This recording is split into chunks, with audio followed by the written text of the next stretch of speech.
The night was quiet, but fear was not. In the small towns of the American South, people locked their doors early. Men checked their rifles. Women whispered to each other in shaky voices. Something, or someone, was moving through the land. They called him Elijah Jackson. At first, his name was spoken only in secret. It was no more than a whisper, traded in fear. But as weeks turned into months, the whisper grew into a shadow that stretched across the plantations. Slave owners began to lose sleep. They sat up in their grand houses, staring out into the dark fields, waiting for the sound of footsteps that never came. "Who is he?" one white planter asked another. "A runaway slave? A thief? A ghost?" No one had answers. What they knew was simple: wherever his name appeared, slaves disappeared. Men, women, and even children vanished in the night. Not one or two, but dozens. Sometimes whole groups of slaves slipped away at once. By morning, they were gone and their masters had no way to bring them back. And then came the worst part. Rumors. Some said Elijah could not be caught because he had been a soldier once. Others claimed he had no fear of death. There were whispers that he knew the woods better than any hunter, that he could move through swamps and rivers without leaving a trace. A few even said he was not a man at all, but a spirit sent by God to punish the South for its sins. The truth was far more human and far more powerful. Elijah Jackson had once been a boy in chains. Born on a Mississippi plantation, he had never known freedom as a child. He learned early what pain felt like. The crack of the whip on his back. The cold iron shackles on his wrists. The hunger that never went away. But Elijah had something most did not. He was stubborn. Even as a boy, he wanted to know more than what his masters allowed. He wanted to read. He wanted to think. He wanted to dream of a life beyond the fields. For this, he was punished. One day, when he was caught tracing letters in the dirt, the overseer whipped him until his back bled. They wanted to break him. But instead, they built something else inside him: fire. Elijah grew older, stronger, and quieter. He never forgot the pain. He never forgot the letters. And he never forgot the sound of his mother crying at night when her children were taken and sold. By the time he was a young man, Elijah made a choice. He would not live and die a slave. He escaped. No one knew how, and those who guessed were too afraid to say it out loud. But escape was only the beginning. Most runaways vanished into the north, searching for freedom. Elijah did something different. He came back. Not to the plantation, but to the woods and swamps of the South, where others hid. And there, he began to lead. At first, it was only small groups. He showed them where to hide, how to move at night, how to find food without being caught. But soon, the groups grew larger. He turned fear into discipline. He turned desperation into courage. Now, he was no longer just a runaway. He was a commander. Slave owners did not want to admit it, but deep down they knew, Elijah Jackson was building an army. Night after night, more slaves escaped. Farms were left without workers. Families lost their property. And every time, the whispers grew louder. He is close. His men are watching. If you hear his name, it's already too late. Plantation owners started hiring extra guards. They built fences. They bought more dogs. But it did not matter. Elijah always found a way. His men moved like shadows, striking fast and leaving no trail. For the first time, the balance of fear had shifted. The masters, who once held all the power, now felt the same fear their slaves had lived with for generations. In the candlelit halls of the South, white men gathered to talk about the war with the North. But behind closed doors, their voices shook when they spoke of Elijah Jackson. He was not a general in the Union Army. He was not part of their war. Yet in their minds, he was far more dangerous. Because he fought for something greater than politics. He fought for freedom. And now, his name was spreading faster than gunpowder. By the end of that year, the South would know this truth: Elijah Jackson was not just one man. He was an idea. And ideas cannot be chained. The slave owners tried to laugh it off. They told each other it was only stories. But when the night came, when the dogs barked for no reason and the wind carried strange sounds through the trees, their laughter died. For deep inside, every one of them feared the same thing: that someday soon, when the sun went down, Elijah Jackson would come for them next. The forests of the South were not empty. By day, they looked quiet, full of trees and shadows. But at night, the woods came alive. Fires burned low. Quiet voices carried through the air. And hidden in those dark places, men and women gathered around a leader they had come to trust. That leader was Elijah Jackson. He was no longer just a runaway.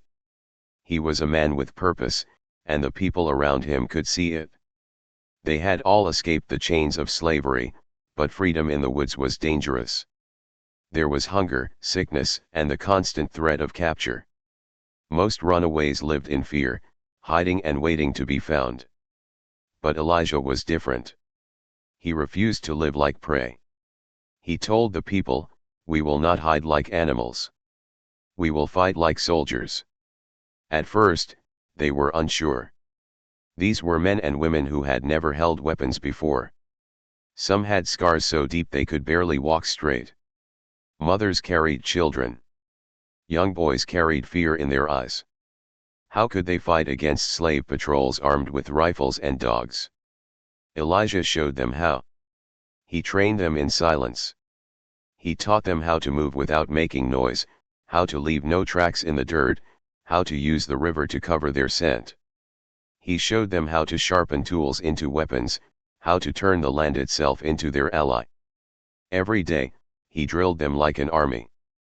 They learned signals, whistles of birds, knocks on trees that carried messages in the dark.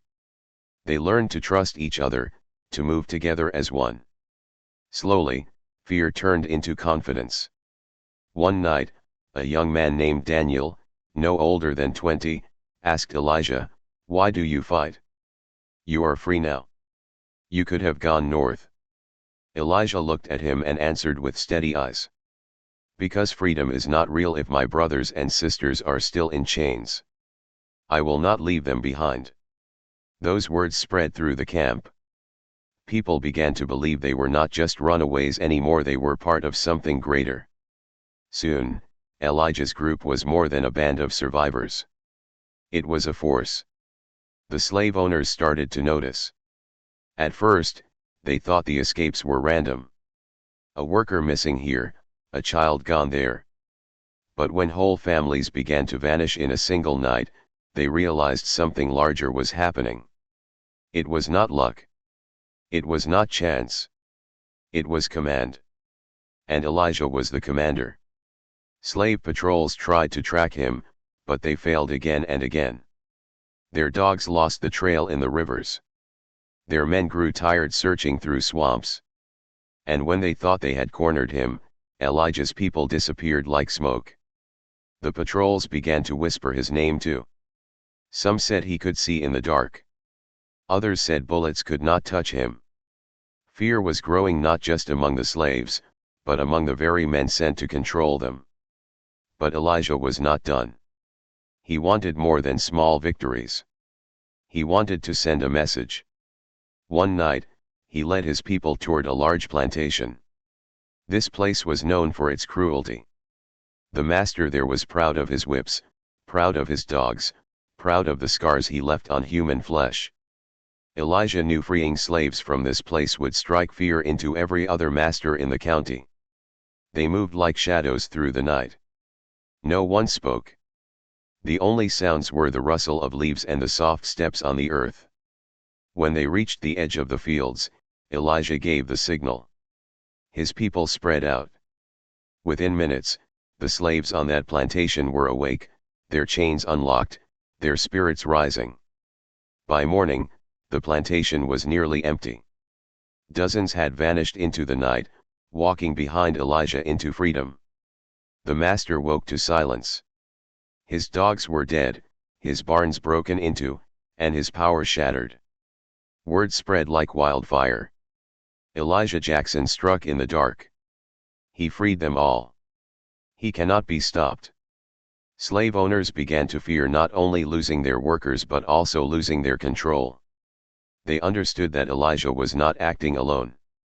He was building something larger, something organized. And they were right. By the end of that season, Elijah's group had doubled in size. Families who once hid in the woods now marched under his command. Men carried axes, knives, even stolen rifles. Women stood guard and planned escapes. Children carried messages through the trees. They were no longer runaways. They were soldiers. Elijah Jackson had built an army out of the broken, the scarred, and the forgotten. And the South had no idea how to stop him. At night, as the fires burned low and his people rested, Elijah often stood alone, looking at the stars. He thought of his mother, of the pain she had endured, and of the countless still suffering in chains. He made a promise to himself: this fight will not end until freedom is for all, not just for me. And with that promise, Elijah Jackson's legend grew. The whisper of his name turned into a roar. The black commander had risen. And the slave owners knew he was just getting started. The night was heavy with silence. Clouds hid the moon, and the air was thick with heat. In the shadows of the Mississippi swamps, dozens of men and women stood waiting. Some clutched axes. Others carried stolen rifles. All of them looked to one man, Elijah Jackson. He raised his hand, and the group grew quiet. His voice was low but strong. Tonight, we strike. The people nodded. Fear was in their eyes, but so was fire. For weeks, Elijah had trained them for this moment. It would not be a small escape this time. It would not be only survival. Tonight, they would fight back. The target was one of the largest plantations in the county. Its master was a man named Thomas Raines, known for his cruelty. He whipped men until their backs broke.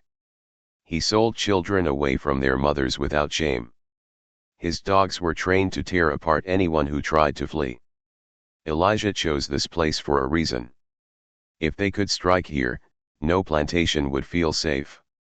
They moved quietly through the trees, their feet sinking into soft mud. A child coughed once, but a mother pressed his face to her chest, silencing him. Elijah led them with steady steps, his eyes sharp, scanning the darkness. When they reached the edge of the fields, he gave the signal. The group split into smaller bands. Some went to the barns, others to the slave quarters. Elijah and a few of his best fighters headed straight for the main house. The first sound came from the dogs.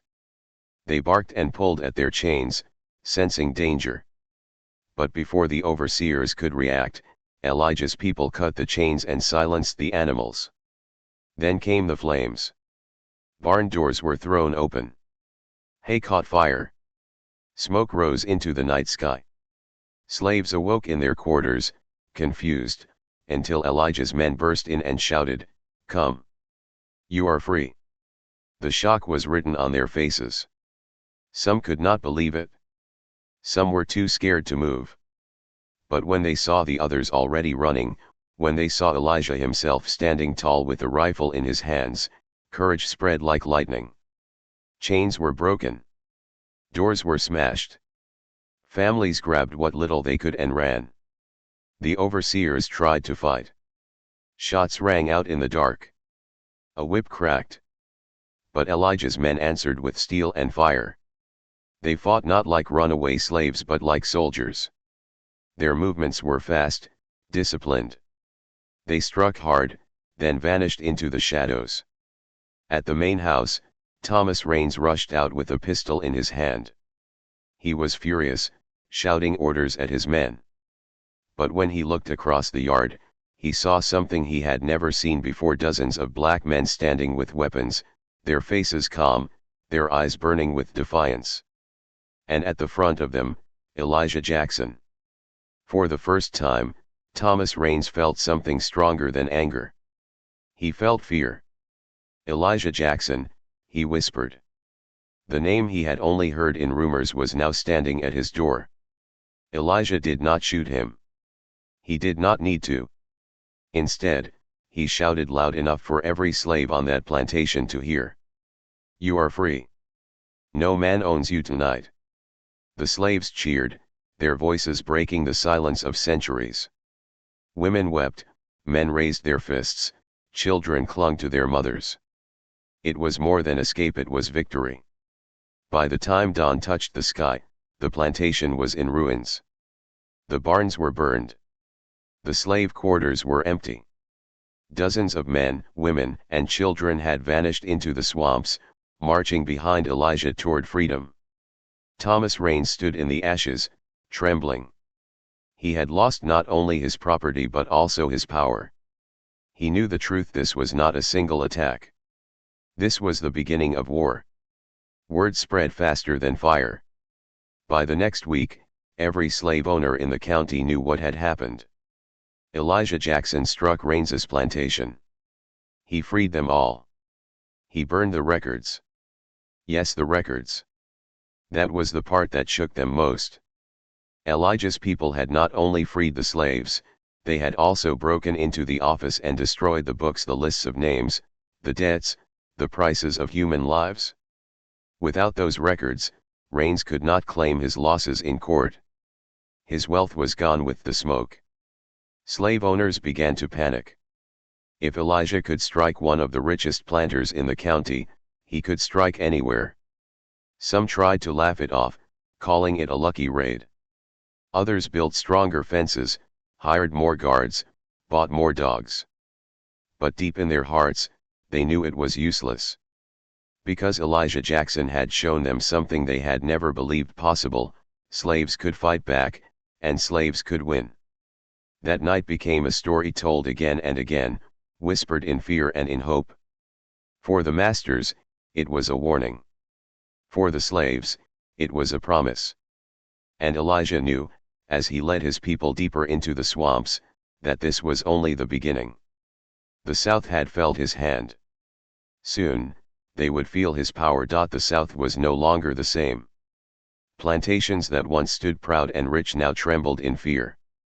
The sound of chains was fading, replaced by whispers that carried through fields, towns, and forests everywhere. People were speaking the same name: Elijah Jackson. Slave owners used to laugh when they heard it. But now, their voices shook.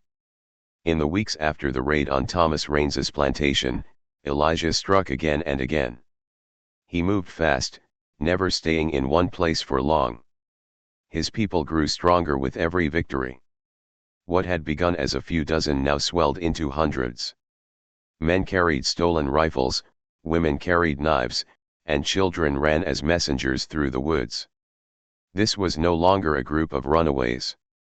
It was an army. And Elijah Jackson was its commander. Slave patrols doubled their numbers. More dogs were bought, more riders sent into the swamps. But none of it worked. Patrols returned empty-handed, sometimes not at all. A few who survived whispered that they had seen Elijah's men melt into the shadows like ghosts. "Bullets don't touch him," one patrolman swore. "He walks through the night like it belongs to him," another said. The fear grew worse when plantations began to surrender without a fight. Some masters, hearing Elijah was near, abandoned their lands before he even arrived. They left in the middle of the night, taking their families north, leaving behind empty fields and broken houses. The balance of power was shifting. For the first time, the South's greatest weapon, fear, was turned against them.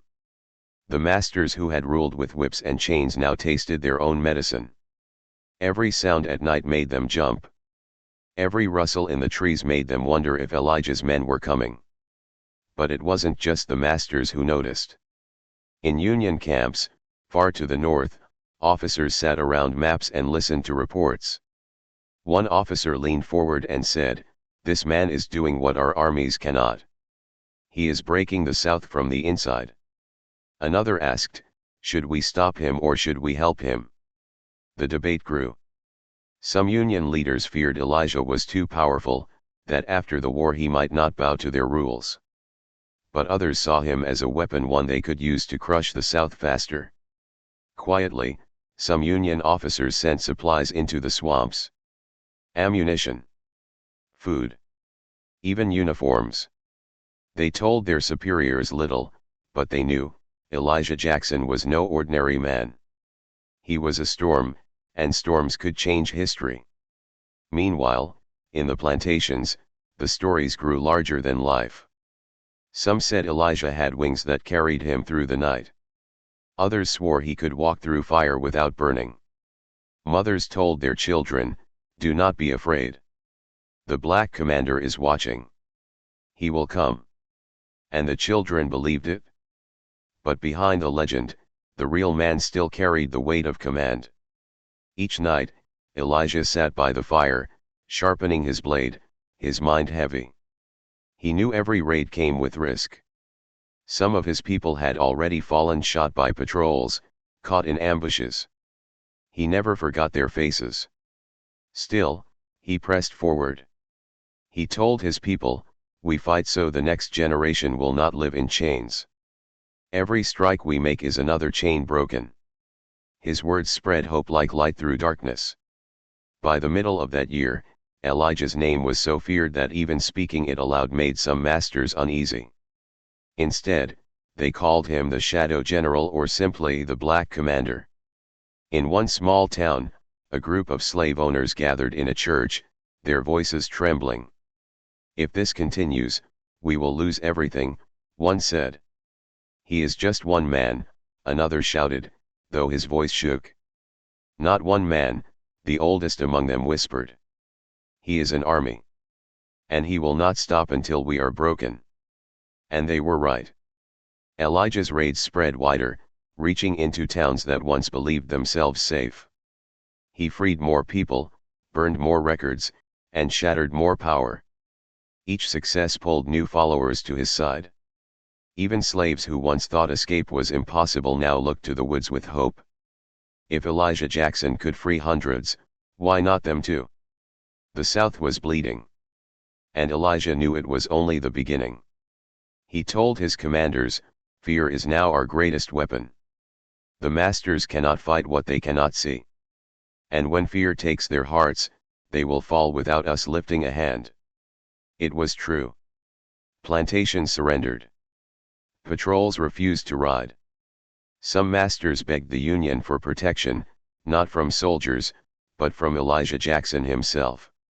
The Black Commander had turned fear into power. And the South would never be the same again. The war was burning across the South. Union armies pushed from the north, while Confederate forces tried to hold their ground. But in the swamps and forests, another war was already won. It was the War of Elijah Jackson. By now, his name was more than a whisper. It was a shout. It was a song carried by those he freed, a warning carried by those who feared him. Slave owners no longer asked if he would strike, they only asked when. And then came the march. It began with a rumor: Elijah was gathering his largest force yet. Men, women, and even children marched behind him. Some carried rifles. Some carried axes. Others carried nothing but courage. They walked together like a tide rising in the night.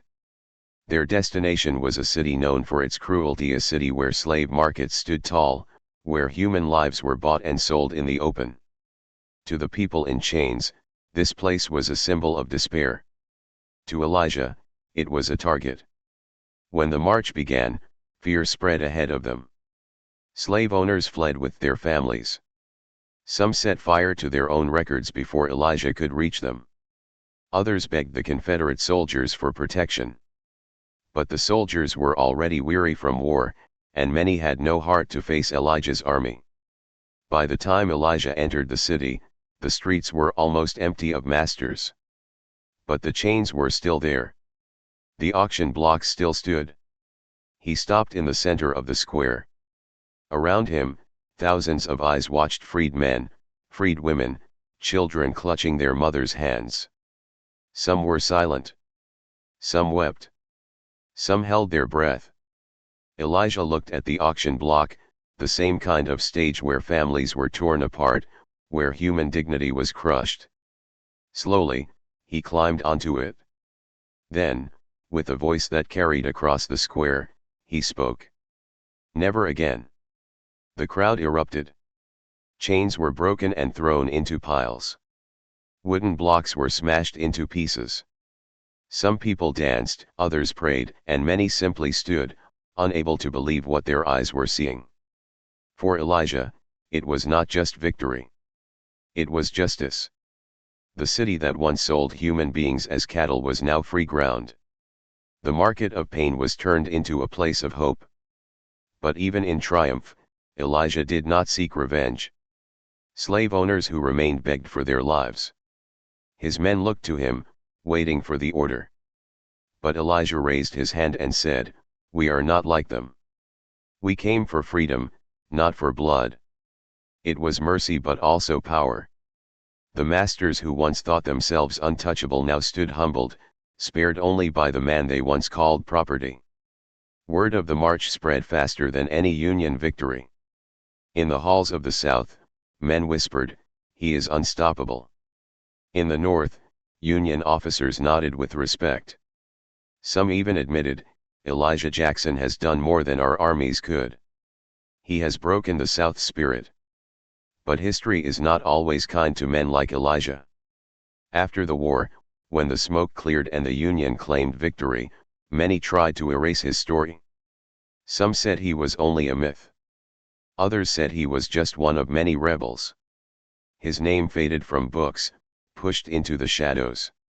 Yet the people remembered. In the quiet of the night, old men told their grandchildren of the black commander who rose from chains to lead an army. Women told stories of how he came like a storm, breaking locks and burning records. Children grew up hearing his name whispered with pride, not fear. And in the hearts of the freed, Elijah Jackson never died.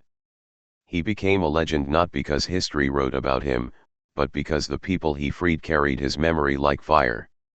The slave owners had once feared his shadow. Now, generations carried his light. Some say his grave is lost, hidden somewhere deep in the swamps. Others believe he never truly died, that he walked into the woods one last time and became part of the land he once used to free his people. But no matter where he rests, his legacy remains. Elijah Jackson, the boy born in chains, the man who rose in fire, the commander who turned fear into freedom, left behind something stronger than any army. He left behind the truth, that no chain is unbreakable, no master invincible, and no people powerless when they rise together. The masters once asked in fear, "Who is Elijah Jackson?" Now, history answers with pride, "He was the black commander who made the South tremble and made his people free."